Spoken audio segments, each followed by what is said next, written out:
വീട്ടിൽ നിന്ന് തിരിച്ചു വരുമ്പോൾ ഉമ്മ നല്ല മധുരക്കിഴങ്ങ് തന്നിട്ടാ. അതിൽ 2 എണ്ണം ഉണ്ട്. അതിൽ ഞാൻ ഒന്നെടുത്തിട്ട് നമുക്കിന്ന് വൈകുന്നേരത്തിന് നല്ല കിഴങ്ങ് പുഴുങ്ങിയ കഴിക്കാം. അപ്പം നല്ല മണ്ണുള്ള കിഴങ്ങാണ് കേട്ടോ.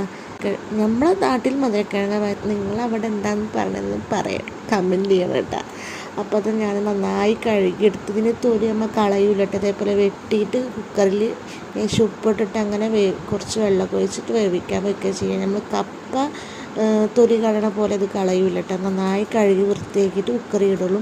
ഇതേപോലെ വെന്തിട്ട് നല്ല ചൂട് കട്ടൻ ചായ, എനിക്ക് മധുരം ഇടാത്ത ചായ കേട്ടോ ഞാൻ എടുത്തിട്ടുള്ളത്. പിന്നെ നല്ല ചൂട് മധുരക്കിഴങ്ങും അടിപൊളി ടേസ്റ്റാണ് കേട്ടോ. നിങ്ങൾ കഴിച്ചവരുണ്ടെങ്കിൽ ഒന്ന് കമൻറ്റ് ചെയ്യണത് കേട്ടോ.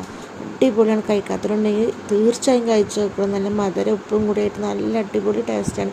ഇക്കിന്ന് പിറുപിറുക്കണ ഇക്കാക്ക് ഞാൻ തൊലി കളഞ്ഞു കൊടുത്തില്ല എന്ന് പറഞ്ഞിട്ടാട്ടോ.